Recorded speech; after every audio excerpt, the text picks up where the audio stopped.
Hello everyone, আমি রয়েছি রণদীপ তোমাদের সঙ্গে, আর তোমরা শুনছো তোমাদের প্রিয় চ্যানেল থ্রিলারল্যান্ড। আজকে আবার চলে এসেছি একটা টান টান গল্প নিয়ে। ভুলে গেছো নাকি তোমাদের সকলের প্রিয় ভুবন ঠাকুরকে? ভুবন ঠাকুর আবার চলে এসেছে থ্রিলারল্যান্ডে তোমাদের একটা নতুন গল্প শোনাতে। আজকের গল্প ভুবন ঠাকুর সিরিজ থেকে জঙ্গলমহলে পঞ্চকরটি। বলে রাখি, কর্ণশীলের লেখা এই ভুবন ঠাকুর সিরিজের প্রত্যেকটা গল্প পাওয়া যাচ্ছে আলোক প্রকাশনী থেকে প্রকাশিত রক্তকুহেলি গ্রন্থে। চাইলে তোমরাও সংগ্রহ করতে পারো। তবে গল্প শুরুর আগে চ্যানেলটাকে সাবস্ক্রাইব করে দিতে ভুলো না কিন্তু, আর গল্পে লাইক দিয়ে আমাদের একটু উৎসাহ দাও। চলো শুরু করি আজকের গল্প, কর্ণশীলের কলমে জঙ্গলমহলে পঞ্চকরটি।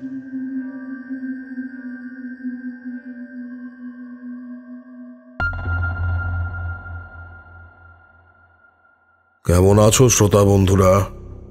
আমি তোমাদের প্রাণের ভুবন ঠাকুর গো। ভুবন দাদু, ভুবন ঠাকুর, তোমরা যে নামেই ডাকো আমি তাতেই খুশি। অনেকদিন পর আবার থ্রিলারল্যান্ডে এলাম তোমাদের গল্প শোনাতে। তোমরা তো জানোই আমার জীবন বৈচিত্র্যে ভরা, নানা রকম ঘটনার ডালি দিয়ে সাজানো আমার জীবন। আমি সেই জীবনের অধ্যায় ঘেঁটে তুলে আনি টুকরো টুকরো কিছু স্মৃতি, কিছু ঘটনা, যে ঘটনা আমি তোমাদের শোনাই। আমি কোনো তান্ত্রিক নই, কোনো জ্যোতিষ নই, কোনো এক্সরসিস্ট নই।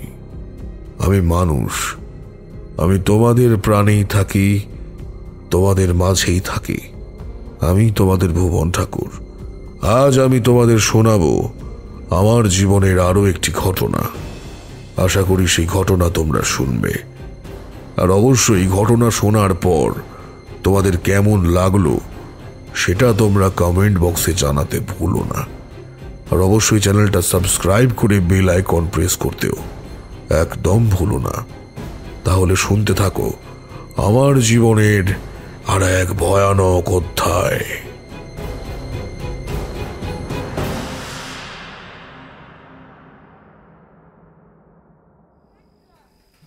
সে কি যে আশ্চর্য সুন্দর জায়গা, তোদের কি বলবো ভাই। ঘন বন, ছোট ছোট টিলা, যাদের ডুংরি বলে স্থানীয় মানুষ, বিরাট বিরাট হ্রদ, ঋজু শক্তিশালী শাল গাছ। আহা, এক দৃষ্টিতে দেখলে চোখ জুড়িয়ে যায়। সেবার শীতে তোর ঠাকুমাকে নিয়ে গিয়েছিলাম জঙ্গলমহলে। সে সময় জায়গাটা ছিল পশ্চিম মেদিনীপুর জেলায়, এখনকার মতো ঝাড়গ্রাম হয়ে যায়নি। 2017 সালে ঝাড়গ্রাম মহকুমাটি পৃথক জেলা ঝাড়গ্রামের নাম পায়। তা যাই হোক, মাসটা ছিল ডিসেম্বর। জাঁকিয়ে ঠান্ডা তখনও পড়েনি, কিন্তু বেশ শীত শীত হাওয়া যখন তখন বয়ে যায় পাহাড় বনের দিক থেকে। গা শিরশির করে ওঠে। তোদের ঠাকুমার খুব পছন্দ হয়েছিল জায়গাটি। এখনকার মতো তখন তো এত কাপল ফ্রেন্ডলি হোমস্টে, হোটেল, রিসর্টের বাড়াবাড়ি ছিল না। চাকরির সূত্রে বেলপাহাড়ি থানার ভিতরেই একখানি ফাঁকা কোয়ার্টার পেয়েছিলাম, আর তাতেই বুড়ি কি খুশি। আহা! বিট্টু হাঁ হাঁ করে উঠল। বুড়ি মানে? বুড়ি কাকে বলছো? তখন কোন সাল? ভুবন দাদু আর চোখে বিট্টুর দিকে তাকিয়ে বলল, 2007। কেন? ঠাকুমা এখনো পুরোদমে যুবতী, আর 16 বছর আগে তুমি তাকে বুড়ি বলছো? তা সবাই কি তোমার মতো বুড়িয়ে গিয়েছে নাকি? আহা, দেখো তো, রূপলি কালো চুল, টকটকে সিঁদুর, শ্যামলা গরণ, আহা অপূর্ব সুন্দরী।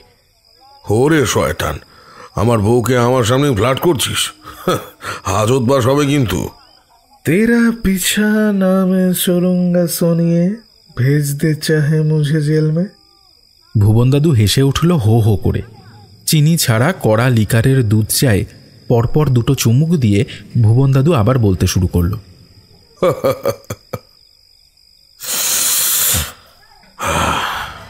ব্যারাকের একেবারে দক্ষিণের সীমানায় আমাদের কোয়ার্টার।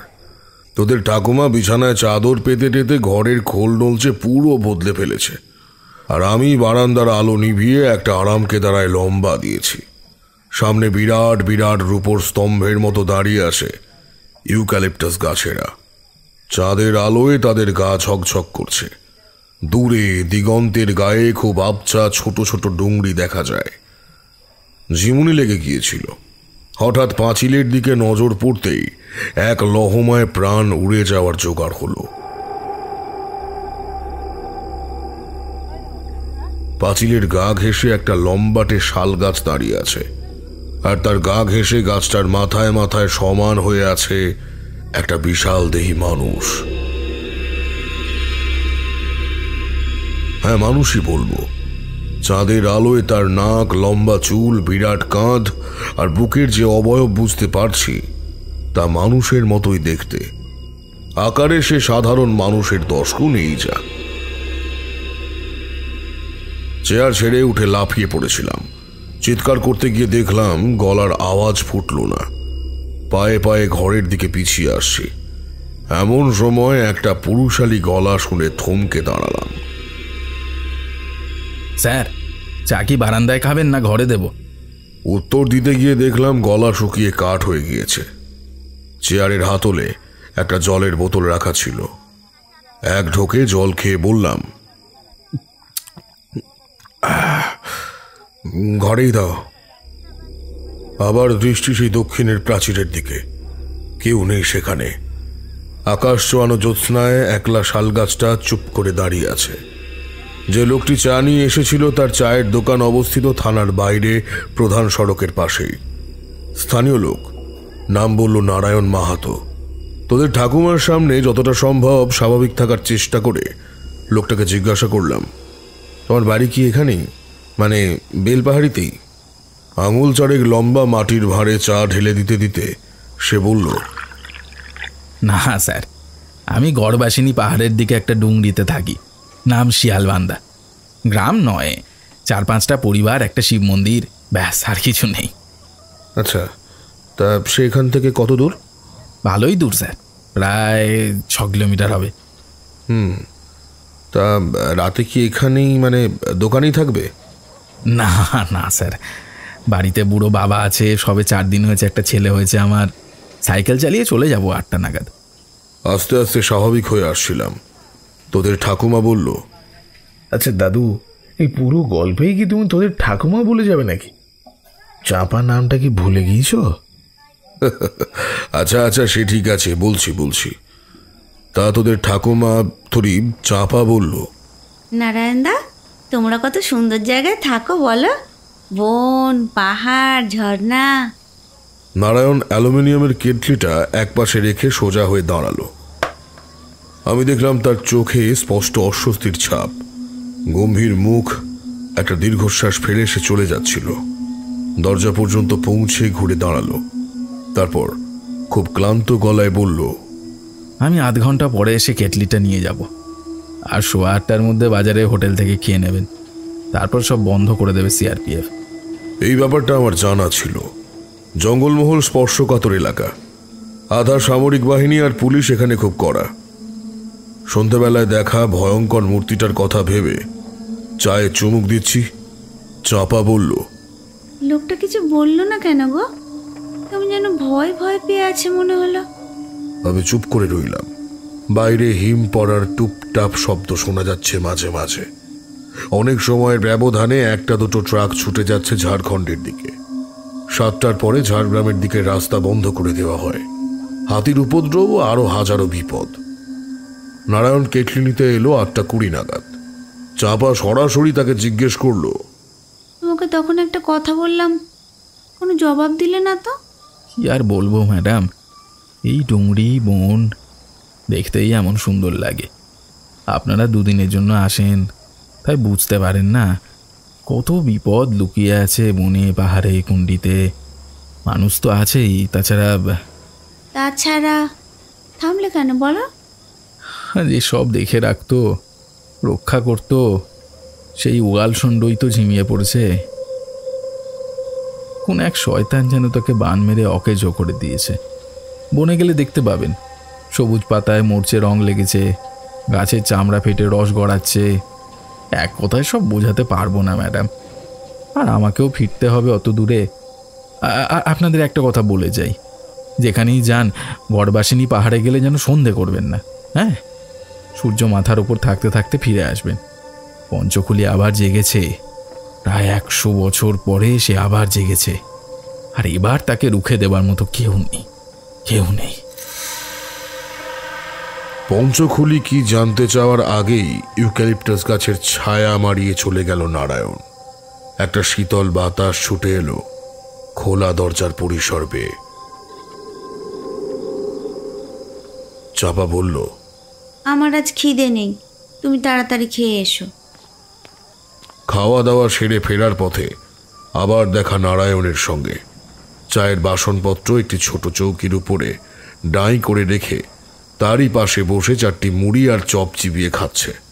চপ মুড়ি এদিকটার বেশ একটা ভারিক্কি খাবার, ওই তোরা যাকে বলিস আর কি, ওই সামচুয়াস মিল আর কি।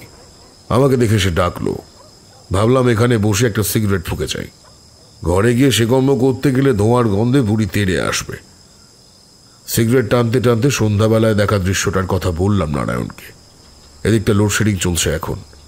ছায়া জ্যোৎস্না মেখে সামনের পিচ রাস্তাটা সাদা কালো ছক্কাটা অজগর সাপের মতো শুয়ে আছে। ঘোরের মধ্যে কথাগুলো বলতে বলতে ঘোরের মধ্যেই শুনতে পেলাম নারায়ণ বলল, তাহলে বোধহয় যুগলষণ্ড দেখেছেন দাদা। কৃষ্ণা তৃতীয়া মাথার উপরে এক আজলা চাঁদ নিয়ে বসে আছে।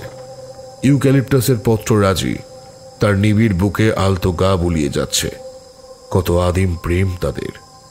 আমি সেই সব প্রাচীনতম ছায়া আধারীর খেলা দেখতে দেখতে বিভোর হয়ে গিয়েছিলাম। এই যে যুগলষণ্ডের নাম শুনলাম, আর এই অচেনা নামটি শুনে যে আমাকে ভূতের গল্পের নায়কের মতো বিস্মিত হতে হবে তা বেমালুম ভুলেই গেলাম। আমি নিজের অজান্তেই বললাম, যুগলষণ্ড তোমার বাড়ি আসে নারায়ণ? ওই ডুংরির উপরে তুমি যখন বাঁশের মাচায় লক্ষ্মী বউ নিয়ে বসে থাকো, সে আসে? বেগুনি ফ্রেমের চশমাটা চোখ থেকে খুলে বুক পকেটে রাখতে রাখতে নারায়ণ বলল, বন্দা, সেসব দিন কি আর আছে গো? যুগলষণ্ডেরও কি সেই কপাট বুক আর রয়েছে? সে এখন কেঁদ গাছের ছায়া বসে ধুঁকতে থাকে। গভীর রাত্রে তার হাঁপানি শব্দ ওঠে হুঁশাস, আয়নার সুরে সে কেঁদে ওঠে থেকে থেকে। সব গাছে মরচে ধরে গেল, সব নদী কেমন শুকিয়ে এসছে। শিয়ালবিন্ধা থেকে ময়ূর ঝর্ণা গিয়ে জল আনতে হয় আমাদের। এই পাহাড়, এই বন, ঘাড় কেঁদো গাইয়ের মতো ডুংরি সব মরে আসছে। তুমি, আমি সবাই মরে যাবো বন্দা, কিচ্ছুটি থাকবে না। কেন নারায়ণ, এত হতাশা কেন? কেন নয় দাদা, এই আমরাই তো বাঁশ বাঁখারি নিয়ে বুক পেতে দিয়েছিলাম সাহেবদের বন্দুকের সামনে। গান বেঁধেছিলাম, ডুলুং ডাকে উলগুলান, কাঁসাই ডাকে উলগুলান, চাঁচ মাখরি তীর ভিন্দা দে, জাগড়ে বনের লোকগুলান। দাদা জানো তো, ওই ঝাড়গ্রাম চিল্কিগড়ের রাজারাও সাহেবদের সামনে মাথা নোয়ান। জগন্নাথ রাজা, সোহিনীমা, হাতে শুল তরোয়াল, যেন কনক দুর্গা স্বয়ং মন্দির ছেড়ে নেমে এসেছেন অসুর নিধনে। বাপদাদার কাছে সে গল্প শুনতে শুনতে চোখ বয়ে যেত, গায়ে কাঁটা দিত। গাঁও বুড়া বিষ্ণু বলতো, সে রাজার আত্মা আর পাহাড়ের আত্মা মিলে গিয়ে যুগলষণ্ডের রূপ নেয়, বুক দিয়ে আগলে রাখে ডুংরি ঝোড়া সব। সে তো এখনো আছে নারায়ণ, আমিও তো তাকে দেখলাম প্রাচীরের ওপাশে, এখনো রক্ষা করবে সে। পাড়ায় চকচকে বাবুরা বেড়াতে এলে মরতে বসা বুড়োরা দেখতে আসে না, ঠিক তেমনি তোমাকে সে দেখতে এসেছিল ভুবনদা। আমরাই মাটির পেট কেটে আংড়া তুলে নিয়ে গেছি, লোহা তুলে নিয়ে গেছি। মাটির গভীর থেকে আগুনের গানে লোহার জুড়ে কেমন করে ডাক দিবে তাকে, আয় রে আয় উলগুলান। দেখতে পাও না, আমিও ভেরিতে মাছ চাষ করি। মেদা মেরে যাওয়া গোবদা গোবদা তেল চর্বিওয়ালা রুই কাতলা সব জাল পাতলে ঘাড় নামিয়ে আপনিই ধরা দেয়। তুমি তো বলো ভুবনদা, বিরসা, সিধু, কানহু, জগন্নাথ রাজা, সোহনীমা কোনোদিন ঘাড় নুইয়েছে?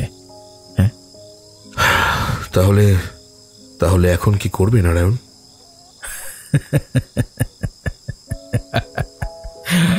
কি আবার হবে? তুমি বছরে একবার আসবে, ছবি তুলবে, ধানের ক্ষেত ভেঙে হাতি ছুটে যাবে কাঁকড়া জোড়া থেকে ডুংরি জোড়া, আর তুমি দুঃখ দুঃখ মুখ করে বলবে, আহারে চাষির কত ক্ষতি হলো। তারপর তুমিও বাড়ি ফিরে যাবে। আমিও ভাড়া খাটবো ওই বেলভারি মেজদা। হ্যাঁ, রাতে 3 গ্লাস মহুয়া খেয়ে ঘুমিয়ে পড়বো। যুগল সন্ডও চলে যাবে দাদা, তার দিন আর বেশি বাকি নেই। আমি চাঁদের মতো নিশ্চুপ হয়ে গেলাম। প্রায় তৃতীয় রাতের প্রহরে আমি দূর দিগন্তে গুম গুম শব্দ শুনতে পেলাম। নগরী ছুটে আসছে, সভ্যতা ছুটে আসছে, মানব শক্তির ইমারত। একদিন ওই কানাইশ্বর গর্বাসিনী টিলার মাথা ছাড়িয়ে উঠবে। আমি দিগন্তে সে শব্দ শুনতে পাচ্ছি। আমি দানবের পদধ্বনির শব্দ শুনতে পাচ্ছি। নারায়ণ তখন উঠে পড়েছিল, বলল, আজ আসি দাদা, অনেকটা পথ যেতে হবে। চিন্তা নেই, ভোরের চা নিয়ে আমি তোমার ঘুম ভাঙাবো। সাইকেল প্যাডেল করতে করতে নারায়ণ চলে গেল পশ্চিমে। ওইদিকে তার শিয়ালবিন্ধা গ্রাম। লক্ষ্মী বউ অরণ্যের সন্তান ফিরে চলল তার শাল ডুংরির ঘরে।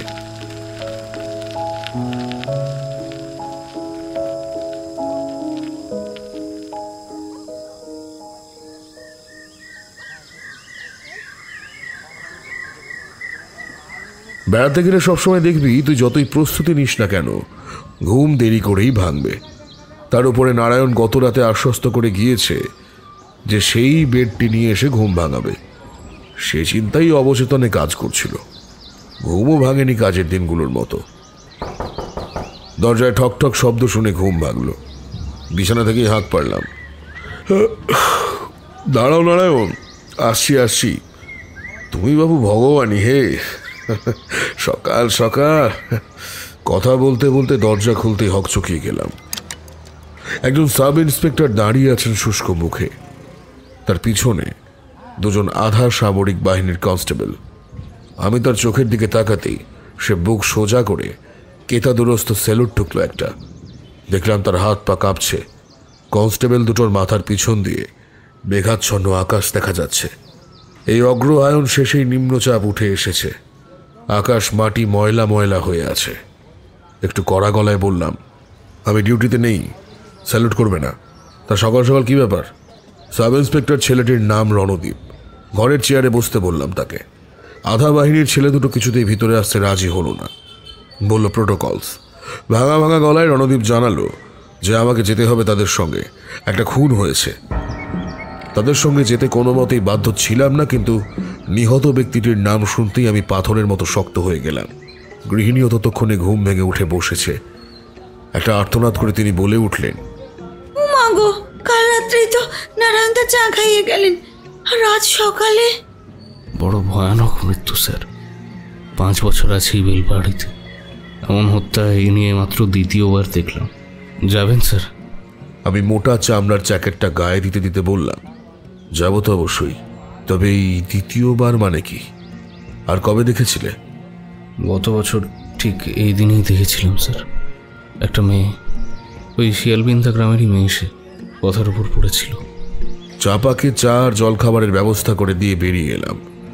একজন কনস্টেবল আমার কোয়ার্টারের সামনেই একটা কাঠের চেয়ার পেতে বসে রইল। চার দিগন্ত থেকে মেঘ ছেয়ে ফেলেছে ধীরে ধীরে, ভিজে ভিজে ঠান্ডা হাওয়া। আমি রণদীপকে বললাম, হ্যাঁ, খাবারটা নষ্টই হবে বুঝলে। আমি না ফেরা পর্যন্ত তোমাদের বৌদি কিচ্ছু মুখে দেবে না। রণদীপ চুপ করে রইল।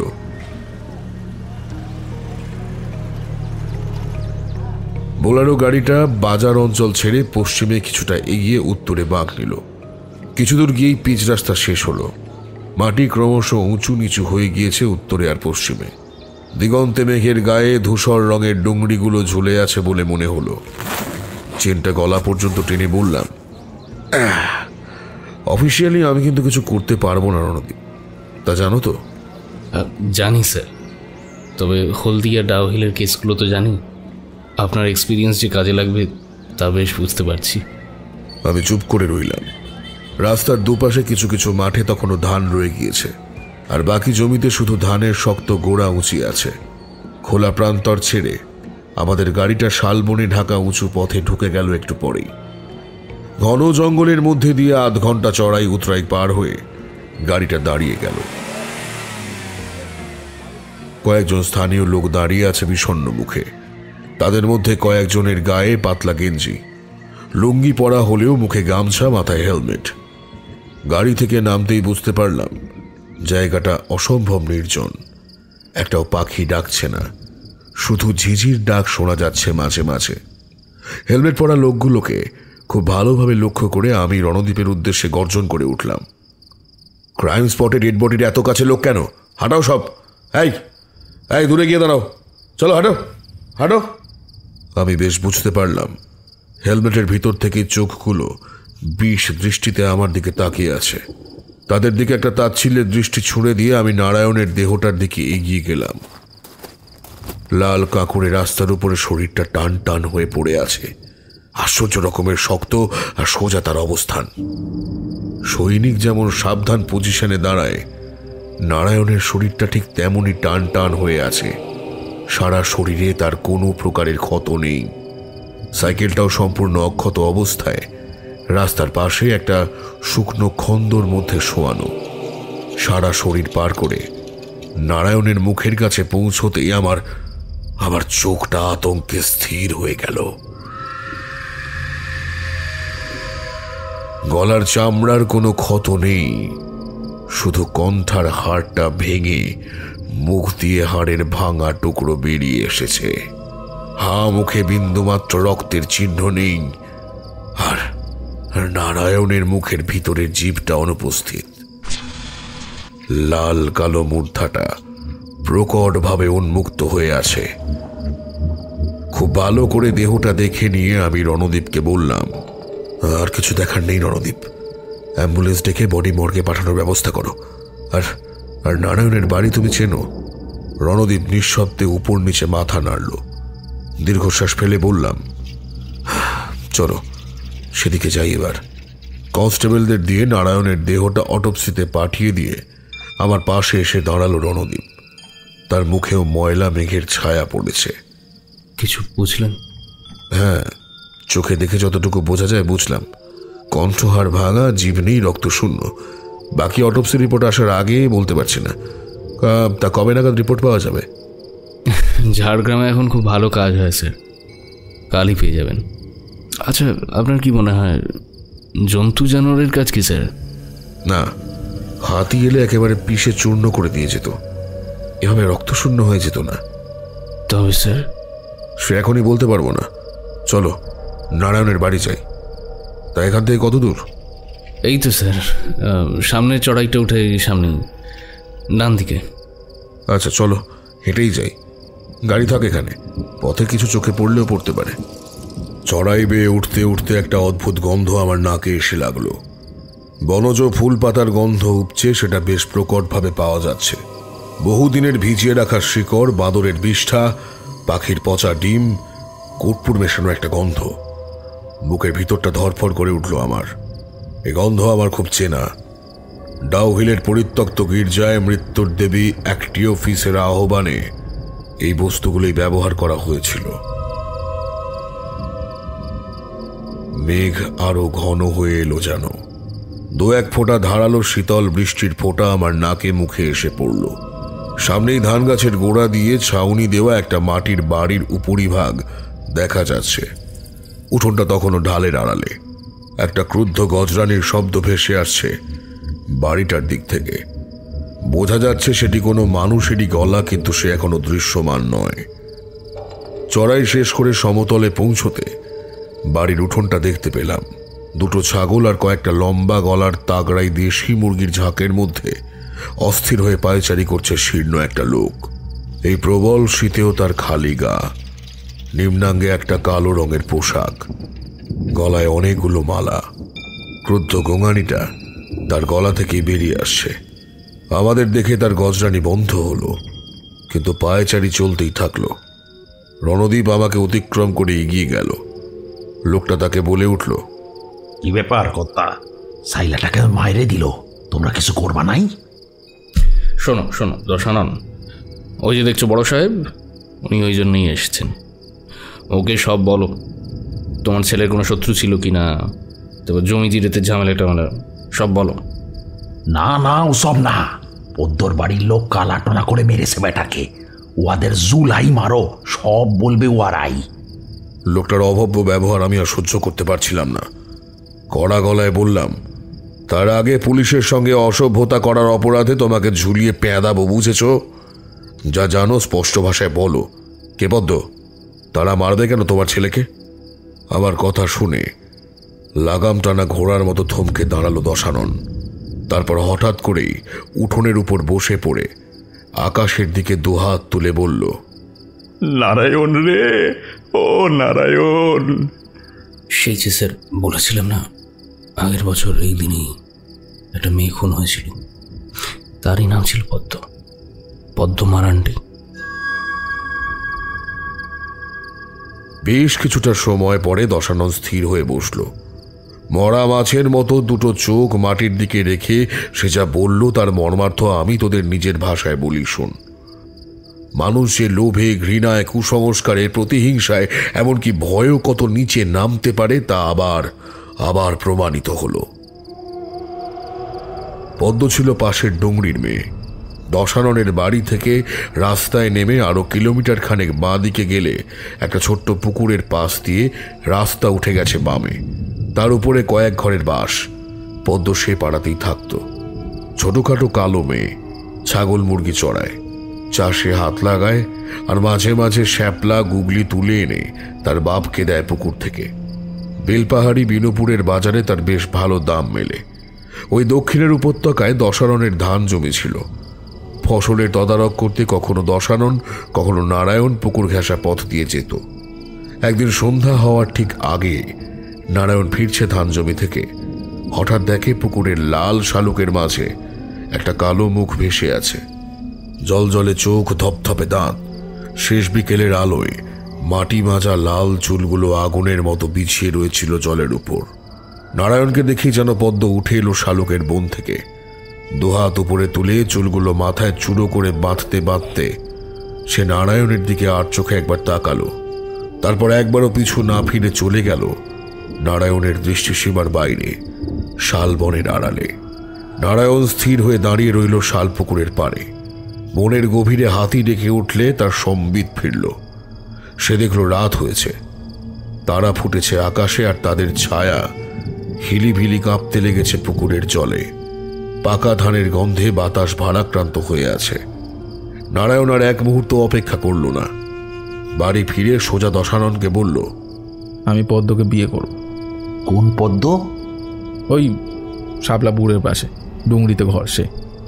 ওরা তো মারান্ডি, আমরা রাজবংশী, ওরা মাইয়ে দিবে না।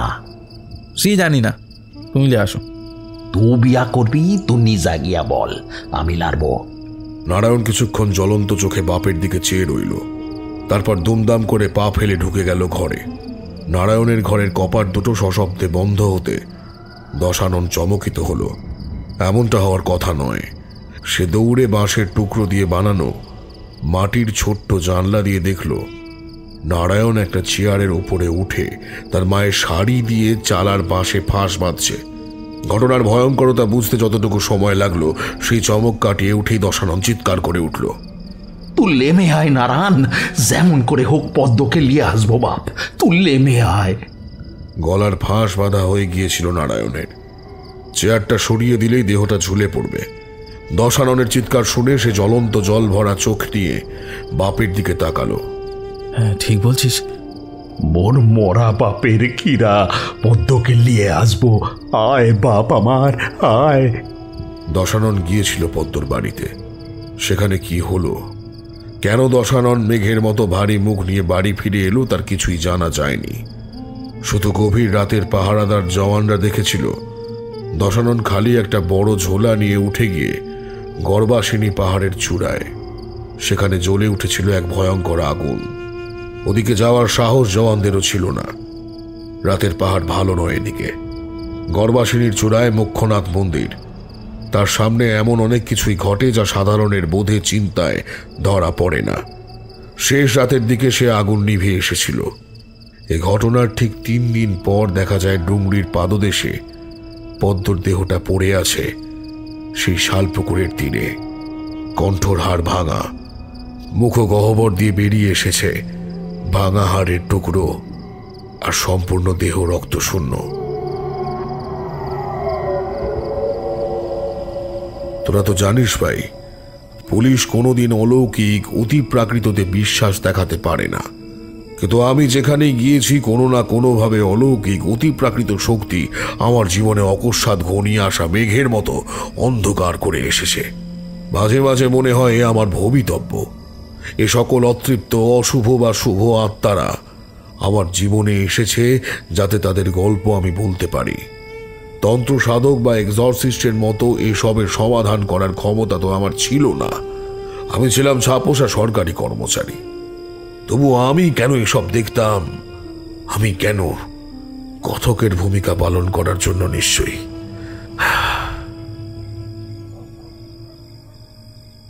ভুবন দাদু প্রশ্ন করলো না সত্য উত্থাপন করলো আমরা কেউই বুঝলাম না।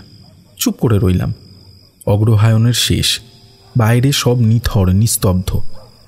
মাঝে মাঝে শিশিরের শব্দ শোনা যায় টুপটাপ। আমরা চুপ করে বসে আছি, এমন সময় মুন্না 3 কাপ কফি নিয়ে এসে ঢুকলো। ভুবন দাদুকে চুপ থাকতে দেখে বলল, বাবা মশাই, পানা চুরি কেন লোকে করে? হ্যাঁ।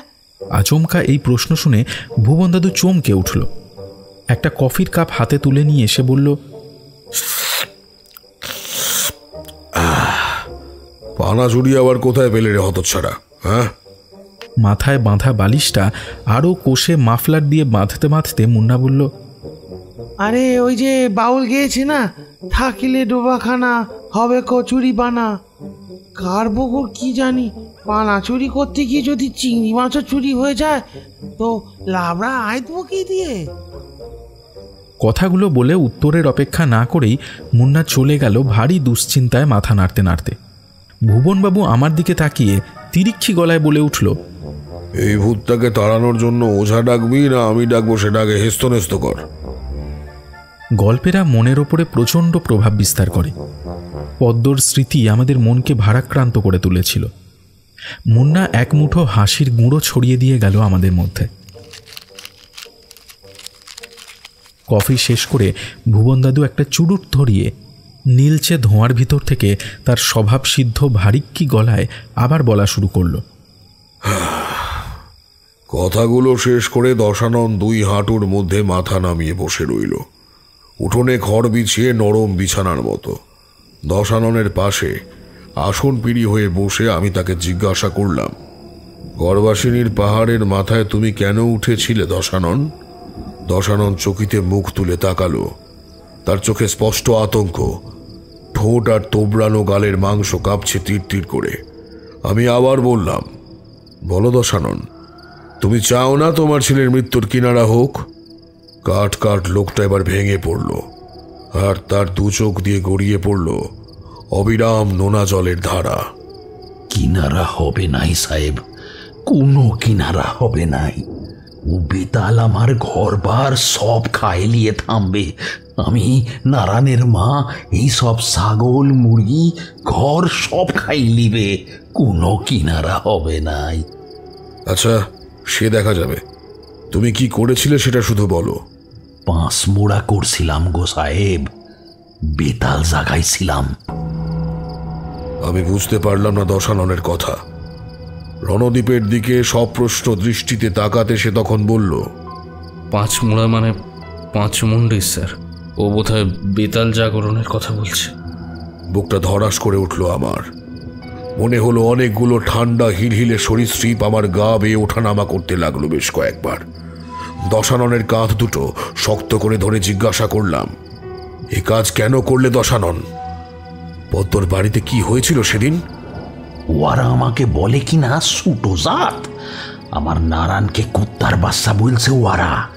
আর ওই হারামজাদি মাগি পদ্ম দরজার আড়ালে দাঁড়াই রইল আর একটা কথাও বলল না। তখনই আমি ভাবেলিয়েছি বেতাল দিয়া মারবো মাগিকে। কিন্তু সাহেব, আমি বুঝিলাই এমন হই যাবে আমার শিলাটা। নারায়ণকে তবে কে মারল দশানন? বেতাল তোমার বসে?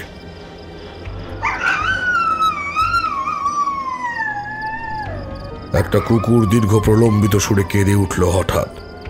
গাছের পাতার ভিতরে বাতাস ঢুকে এমন শব্দ করছিল যেন সেই যুগল ষণ্ডের শ্বাসটা উঠছে। দশানন এবার গলা নামিয়ে বলল, বেতাল তো উহার কাজ করে ফিরে যাইনছে। মাগিটা তো বাসনা লিয়ে মরল। উহার লাশের গলায় আমি নারায়ণের গলার ধাগা দেখেছি। মাগি এই তিথির লিগা বৈশা ছিল 1 বছর। কাল সুযোগ পাইয়াই খেয়ে নিলিছে নারায়ণকে। পদ্মর গলায় নারায়ণের গলার থাকা ছিল, তাহলে ওদের সম্পর্ক তো ভালো ছিল নিজেদের মধ্যে। তুমি সেটা খেয়াল করলে না, মেয়েটাকে মেরে দিলে। তোমরা যাও সাহেব, পদ্ম লিজের হিসাব লিয়ে নিবে। সামনের অমাবস্যার আগেই হিসাব লিয়ে নিবে। আমি দশাননের পাশ থেকে সোজা হয়ে উঠে দাঁড়ালাম।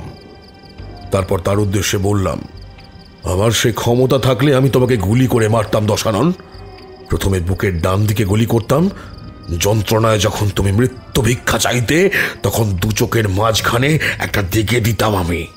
কিন্তু পুলিশ তো বেআইনি কাজ করতে পারি না, আর এইভাবেই তোমরা ছাড়া পেয়ে যাও, বুঝলে? আজও তোমাকে মৃত্যুর মুখে ফেলে দিয়ে যেতে পারি, কিন্তু ওই যে বললাম, পুলিশ তো, মানুষকে বিপদে ফেলে রেখে যেতে পারি না। চলো ওঠো।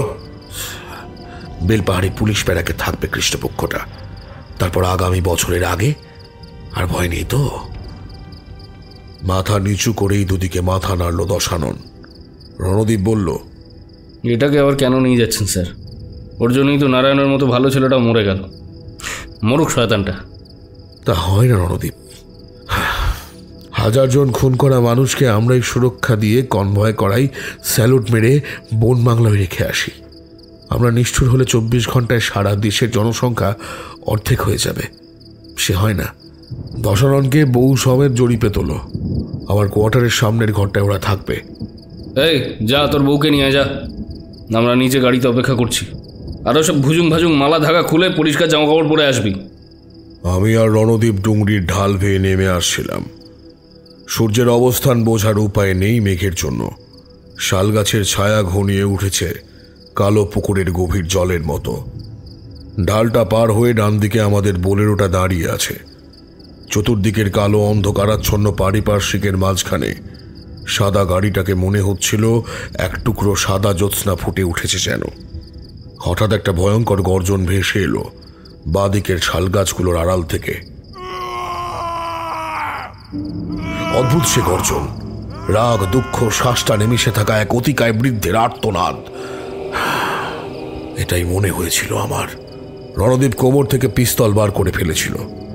লকটা খুলে ট্রিগারে হাত রেখে গর্জন যেদিকে ভেসে এসেছিল সেদিকে এগিয়ে যেতেই তার কাঁধে হাত রাখলাম আমি। আমার দিকে মুখ ঘুরিয়ে তাকালো সে। আমি নিজের ঠোঁটে তর্জনী রেখে অন্য হাত দিয়ে একটা বুড়ো মহুয়া গাছের শীর্ষদেশের দিকে নির্দেশ করলাম।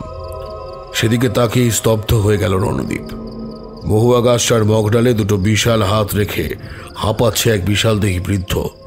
মাটি থেকে প্রায় 30 ফুট উপরে বিরাট মাথাটার 2 চোখ ধকধক করে জ্বলছে রক্ত চাঁদের মতো।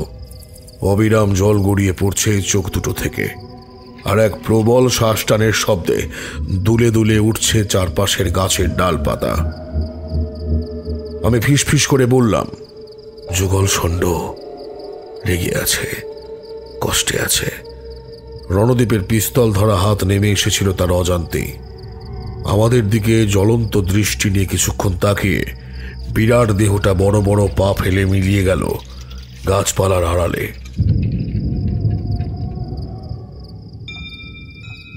দশানন নেমে এসেছিল ঢাল বেয়ে। তার পিছনে 1 হাত ঘোমটা টানা একজন মেয়ে মানুষ। দশাননের কাঁধে একটা ঝোলা, বগলে 2 মোড়ক। বউ মানুষটি 2 দড়ি বাঁধা ছাগল নিয়ে টানতে টানতে আসছে 2 হাতে।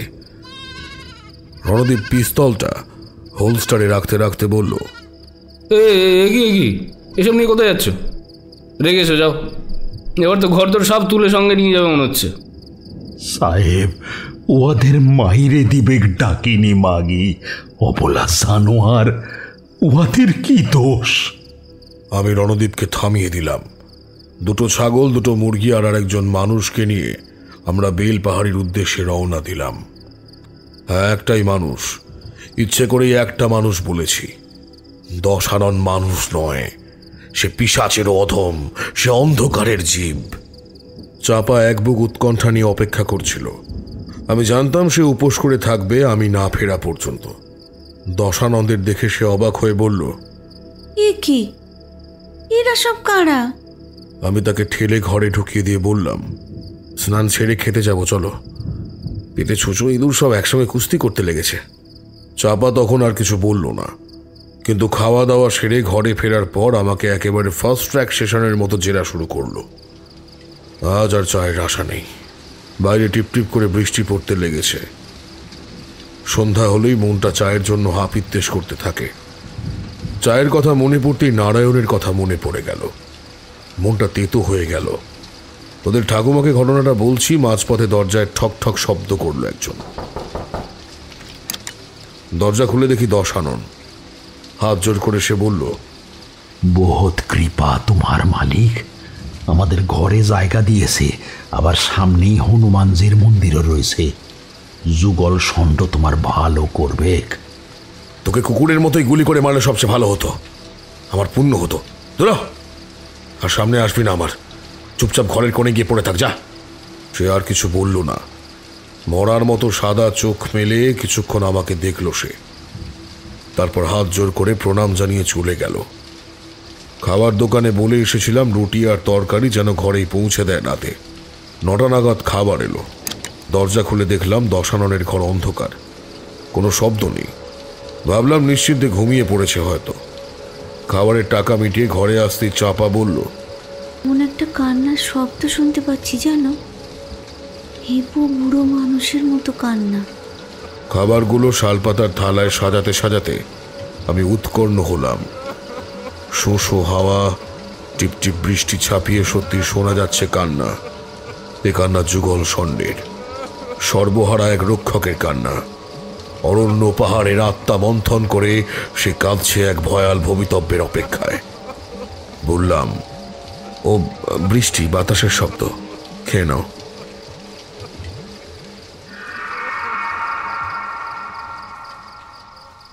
ঘুম আসছিল না। তোদের ঠাকুমা একটা পাখির ছানার মতো আমাকে জড়িয়ে ধরে ঘুমোচ্ছিল অকাতরে। বাতাসের বেগ উত্তরোত্তর বেড়ে চলেছে। বৃষ্টি থেমে গিয়েছিল। অনেক সময় এভাবে কাটার পর দরজায় দুমদুম ধাক্কা পড়তে তোর ঠাকুমার দিকে আমার চোখ পড়ল। তার ঘুম ভাঙেনি। সন্তর্পণে উঠলাম, চাপার মাথাটা আমার বুক থেকে নামিয়ে বালিশের উপর রাখলাম। দরজার উপরে শব্দটা হয়েই চলেছে। এ নিশ্চয়ই দশানন। চোয়াল কঠিন করে দরজা খুলতেই জলো বাতাসের একটা ঝাপটা মুখে এসে লাগলো। অন্ধকারে কিছু ঠাহর করে ওঠার আগেই একটা নারী কণ্ঠ বলে উঠল, নারায়ণের বাপ আবার গড় বাসিনিতে গিয়েছে সাহেব। উয়া ঝোলা, মুরগি, বকরি সব নিয়ে যাইছে। কখন গিয়েছে? আমি জানি না সাহেব, জড়িবুটি করে আমাকে শুয়াইন দিচ্ছে, জানতে লাগছি। আমি আর দাঁড়ালাম না। ঘরের দরজা বাইরে দিয়ে আটকে ছুটে বেরিয়ে এলাম। থানা চত্বরটা নিশ্চিদ্র অন্ধকারে ডুবে আছে। শুধুমাত্র বাতাসের শব্দ ছাড়া আর কোনো শব্দ নেই। ডিউটি অফিসারের টেবিলে রণদীপ একটা খবরের কাগজ খুলে বসেছিল এমার্জেন্সি লাইটের সাদা আলোর সামনে। বললাম, এখনই যেতে হবে রণদীপ, যেতে হবে। গাড়ি বার করে যাও। কোথায় যাবো স্যার? আরে ঘর বাসেনি। ফোর্স? কোনো লাভ নেই, ওখানে দুজনও যা দর্শনও তাই। চলো। তাহলে আমরা গিয়ে কি করতে পারবো স্যার? সবার প্রাণ সংশয় করে কি লাভ রণদীপ? এক কাজ করো, গাড়ির চাবিটা দাও, তোমাকে যেতে হবে না। রণদীপ চুপচাপ টেবিলের দিকে তাকিয়ে রইল কিছুক্ষণ। আমি বুঝতে পারছিলাম কি পরিমাণে দোলাচল চলছে তার মনের মধ্যে। সে আমার সঙ্গে যেতে বাধ্য নয় মোটেই। অনেক সময় পরে সে মুখ তুলল, দৃঢ় চোয়াল, স্থির চোখ, পরিষ্কার উচ্চারণে সে বলল, আমিও যাব স্যার, যা হয় হবে। কিন্তু সেখানে যাব কেন? দশানন আবার সেখানে গিয়েছে। সঙ্গে সঙ্গে নিয়ে গিয়েছে তার ঝোলা, মুরগি, ছাগল। ড্যাম শিওর সে আবার বেতাল জাগাতে গিয়েছে। সেখানে আর ওই পশু পাখির সঙ্গে নিয়েছে বেতালের উদ্দেশ্যে বলি দেওয়ার জন্য। রণদীপ আর একটা কথাও বলল না। গাড়ির চাবি আর পিস্তল সঙ্গে নিয়ে আমার সঙ্গে ছুটে বেরিয়ে এলো। এবড়ো খেবড়ো পাহাড়ি পথ বেয়ে আমাদের গাড়িটা ছুটে চলল গড়বাসিনী পাহাড়ের উদ্দেশ্যে। শালবনের মধ্যে ঝোড়ো বাতাস পাগলিনীর মতো কেঁদে চলেছে এক নাগারে। হেডলাইটের আলোর বাইরে এক অন্ধকার মৃত্যু লোক ছড়িয়ে আছে। শিয়ালবিন্ধা ডুংরি, নারায়ণের ভিটা বাঁয়ে রেখে ডান দিকের চড়াই পথ গড়বাসিনীর দিকে ছুটে গিয়েছে। মোড়টা পার হওয়ার সময় হঠাৎ করে আমাদের গাড়িটা একটা হেঁচকে তুলে থেমে গেল। একটা পচা গন্ধ পড়ে গেল গাড়ির ভিতরটায়। ভিতরের আলোগুলো দপদপ করে উঠে নিভে গেল একেবারে। রণদেব কয়েকবার গাড়ির চাবিটা ঘোরাতেই গাড়িটা আবার চালু হয়ে গেল। আর সেই মুহূর্তে সামনের আয়নায় একটা দৃশ্য আমার বুকের ভিতরে একটা আকস্মিক বিস্ফোরণ ঘটালো। একটা মিশকালো মেয়ে শান্তভাবে বসে আছে পিছনের সিটে। গলার কাছটা ভেঙে দুমড়ে আছে তার। সেখানে একটা কালো ধাগা বাঁধা রয়েছে। তার সাদা দাঁতগুলো ডুবে আছে রক্তে। রণদীপ স্টিয়ারিং ধরে ঠকঠক করে কাঁপছিল। মেয়েটা তার ডান হাতের তর্জনী সামনের পথের দিকে তুলে তীক্ষ্ণ চিৎকার করে উঠল হঠাৎ।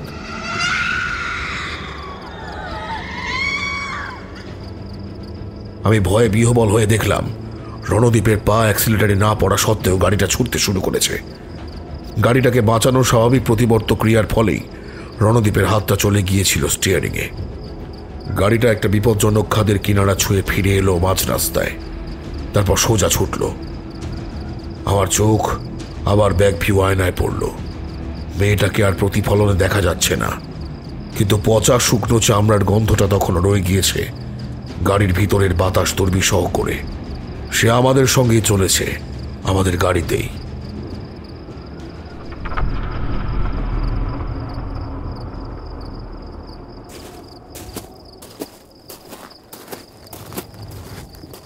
গড়বাসিনী পাহাড়ের খাড়াই বেয়ে উঠতে উঠতে আমার হাঁপ ধরে গেল।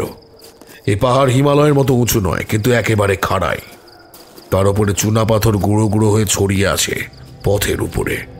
পা হরকালেই হাঁটু বা গোড়ালির হাড় ভেঙে টুকরো টুকরো হয়ে যাবে। 100 মিটারের মতো উঠে ছোট্ট সমতল চাতালে পৌঁছলাম আমরা। এত উপরে বাতাসের বেগ আরো বেশি। সোজা দাঁড়াতেও ভয় পেতে হচ্ছে। দু হাঁটুতে হাত রেখে বড় বড় শ্বাস নিচ্ছি। এমন সময় রণদীপের টান অনুভব করলাম বাঁ হাতে। সোজা দাঁড়িয়ে দেখলাম চাতালটার পূর্ব দিকে আরও একটা সংকীর্ণ প্রস্তর দুর্গম পথ চলে গেছে, আর সেই চড়াইয়ের কিছুটা উপরে আগুন জ্বলছে। বললাম, এই ঝড়ের মধ্যেও কি করে আগুন জ্বলছে রণদীপ? কি করে? এই আগুন নরকের আগুন স্যার। দশানন বেতাল হোমের যোগ্য করছে। আমি হাঁপ ধরা ভুলে ঢাল বেয়ে ছুটতে লাগলাম। উঁচিয়ে থাকা পাথরে হাঁটু ঠুকে গেল কয়েকবার। প্রবল যন্ত্রণায় মনে হলো আমি আর কোনোদিন চাপার মুখ দেখতে পাবো না। তোদের বড় বাবা বড় মা কাউকে দেখতে পাবো না। চড়াই পার হয়ে যখন আগুনের কাছে পৌঁছলাম, আমার চোখ সরাসরি পড়ল দশাননের চোখে। এ সেই বসংবদ ভীতু ভীতু দশানন নয়। ঊর্ধ্বাঙ্গ সম্পূর্ণ নগ্ন, গলায় ফিরে এসেছে নানা রঙের পাথরের মালা। তার ঠিক সামনে একটি চতুর্ভুজের মধ্যে সাজানো আছে 5টি খুলি। চারিদিকে 4টি, মাঝখানে একটি কেন্দ্রস্থলে। আর দশাননের সামনে বাঁদিকের খুলি দুটি একখানি করে নরকরটি। বাকি 3টি খুলি চিনতে পারলাম না। আগুনের লাল আলো মুখে পড়ে একটা রাক্ষসের মতো লাগছে দশাননকে। আমার চোখে চোখ পড়া সত্ত্বেও বিন্দুমাত্র লজ্জা অনুশোচনা কিচ্ছু দেখা গেল না তার মুখে। একটানা স্থানীয় আদিবাসী ভাষায় মন্ত্র উচ্চারণ করে চলেছে সে। থেকে থেকে যজ্ঞে আহুতি দিচ্ছে। আর তার সামনে পড়ে আছে 2টো মুরগি আর 2টো ছাগলের মাথা কাটা শরীর। মৃত শরীরগুলো থেকে রক্তের ধারা গাঢ় হয়ে গড়িয়ে এসেছে 5টি মাথা ছুঁয়ে মাঝখানের মাথাটির দিকে। থরথর করে কেঁপে উঠছে মাঝখানের মাথাটা। আর শূন্য করটি রক্ষী কোটরের ভিতরে প্রতীয়মান হয়ে উঠছে 2টো রক্ত রঙের আলোক বিন্দু। রণদীপ একটা গর্জন করে সামনের দিকে এগিয়ে গেল। হাত খোলা পিস্তল, আর ঠিক একই সঙ্গে একটা বিভৎস নারী মূর্তি পাহাড়ের অন্য ঢাল বেয়ে উঠে এলো। আমি চিনলাম তাকে। সে আমাদের সঙ্গে এসেছে গড়বাসিনীর নরক দুয়ারে, কিন্তু মাঝপথেই আটকে গেল 2টো শরীর। রণদীপের পিস্তল ধরা হাতটা এক অদৃশ্য শক্তি মুচড়ে দিচ্ছে আস্তে আস্তে। আর্তনাদ বেরিয়ে আসছে তার গলা থেকে। অন্যদিকে পদ্মপ্রেতিনীর শরীরটাও শূন্যে উঠে গিয়েছে একটা পুতুলের মতো। মুখ দিয়ে গড়িয়ে পড়ছে রক্ত, লালা, পুঞ্জ। পাহাড় কাঁপিয়ে হেসে উঠল দশানন। আর তখনই আমার দৃষ্টি পড়ল পঞ্চকরটির উপরে। কেন্দ্রস্থলে অবস্থিত করটির দুটো চোখ দিয়ে দুটো ধোঁয়ার কুণ্ডলি বেরিয়ে এসে চেপে ধরেছে রণদ্বীপ আর পদ্মকে। ধীরে ধীরে একটা বায়বীয় মূর্তি রূপ নিচ্ছে চতুর্ভুজটির কেন্দ্রস্থলে। ভয়াল ভয়ঙ্কর সেই মূর্তি। আকারে আকৃতিতে সে অনেকটা নারায়ণের মতো, কিন্তু দু চোখে আগুনের গোলা, বিশাল বিশাল সদন্ত। এবার আমি তেড়ে ফুড়ে উঠতে গেলাম, কিন্তু পারলাম না। হাঁটুতে একটা প্রবল ঝনঝনানি যন্ত্রণা আমাকে বাধ্য করলো আবার বসে পড়তে। শুনলাম দশানন পদ্মর দিকে তাকিয়ে চিৎকার করে বলছে, আমাকে বিয়া করিস নাই তো? দেখ এইবার কেমন লাগে। মরার পরেও তুই নারায়ণের কাছে আসতি ওই শিয়াল বিন্ধার ডুংরিতে, আমি দেখি নাই ভাবছিস? তাই ওয়াকেও মারি দিয়াছি। এবার তোকেও লড়কে পাঠাবো পিচাসি মাগি। আমার বাঘুক বঙ্গা বেতাল তুয়াকে লড়কে দিঙাইসবেক। আমি অবশ হয়ে গেলাম। এই পিশাচ যৌন ঈর্ষায় নিজের ছেলেকেই খুন করেছে বেতালের হাত দিয়ে। আমরা তবে ওর কাছে কি কিছুই না? আমাদেরকেও একে একে শেষ করে দেবে ও। এই বন পাহাড় গিলে খাবে দশানন আর বেতাল। ভয়ে ক্লান্তিতে আমার চোখ বুজে আসছিল। মনে হচ্ছিল এই পাহাড়ের এই খাঁচেই আমার মরদেহটা ধীরে ধীরে কঙ্কাল হয়ে যাবে, পড়ে থাকবে অনন্তকাল পর্যন্ত। হঠাৎ একটা গর্জন আমাকে সজাগ করে তুলল। এক লহমায় বুজে আসা চোখ খুলে গেল আমার। দেখলাম সেই বিশাল দেহী পুরুষ আমার মাথার উপরে পাথরে এসে দাঁড়িয়েছে। তার বিরাট চুল উড়ছে বাতাসে, দু চোখে উজ্জ্বল নীল আলোর দ্যুতি। একটা আকাশ কাঁপানো গর্জন করে ওই উচ্চতা থেকেই লাফিয়ে পড়ল দশাননের উপরে, কামড়ে ধরল দশাননের গলা, আর পরক্ষণেই অপর দিকের খাড়াই বেয়ে দুটি দেহ অদৃশ্য হয়ে গেল। দশাননের অন্তিম চিৎকার মিলিয়ে যেতেই ছোট্ট চাতালটায় ঝড় উঠল যেন। বায়বীয় মূর্তিটা টুকরো টুকরো হয়ে মিলিয়ে গেল বাতাসে। প্রচন্ড বিস্ফোরণের সঙ্গে ফেটে চৌচির হয়ে গেল 5টা করটি। রণদ্বীপের সামনে বসে চিৎকার করে কেঁদে উঠল পদ্মপ্রেতিনী।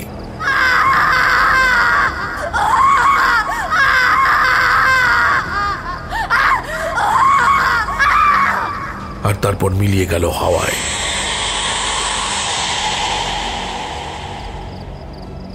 আমি অনুভব করলাম প্রচন্ড উত্তেজনার চাপে নাক দিয়ে গড়িয়ে নামছে উষ্ণ রক্তের ধারা। ওই সংকীর্ণ খাঁজ থেকে গড়িয়ে হয়তো অতলেই পড়ে যেতাম। রণদ্বীপ ছুটে এসে ধরে ফেললো আমাকে। আর কিছু মনে নেই।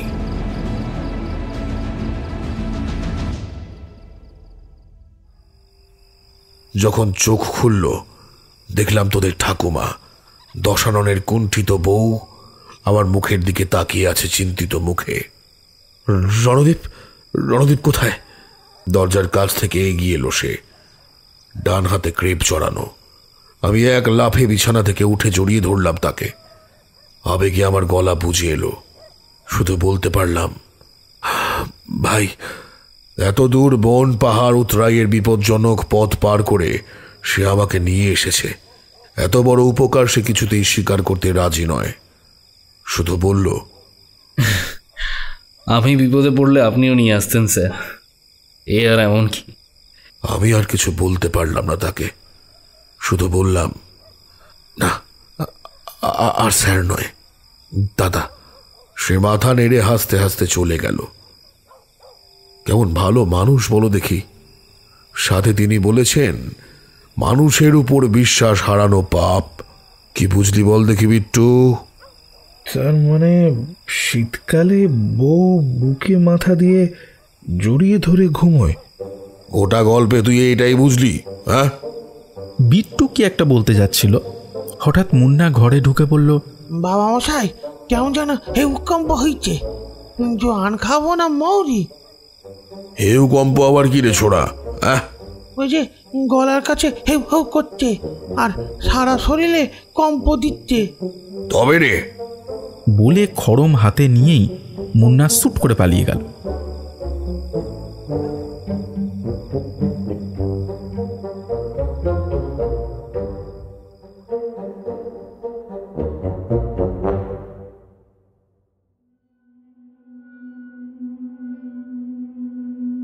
শুনছিলে কর্ণশীল সৃষ্ট চরিত্র ভুবন ঠাকুর সিরিজ থেকে জঙ্গলমহলে পঞ্চকরটি। আজকে গল্প পাঠে আমার সঙ্গে ছিল ইভান। অন্যান্য চরিত্রে ছিল ইভান, আমি রণদীপ, কুন্তল, শিপ্রা, তমাল, ইন্দ্রনীল, বর্ণিশা এবং ঋদ্ধি। সহযোগিতা করেছে নীল এবং লিও। শব্দগ্রহণ এবং আবহ সৃষ্টি করেছে ঋদ্ধি। নির্দেশনায় ছিল স্মিতা এবং পোস্টার ডিজাইন করেছে নান আদার দ্যান গভর্নমেন্ট অভিব্রত। তাহলে কেমন লাগলো আজকের গল্পটা? লিখে জানিয়ে দাও কমেন্ট বক্সে। কাছের মানুষদের সঙ্গে শেয়ার করো, বৃহত্তর করো থ্রিলারল্যান্ড পরিবারকে। এইটুকুই দাবি আমাদের।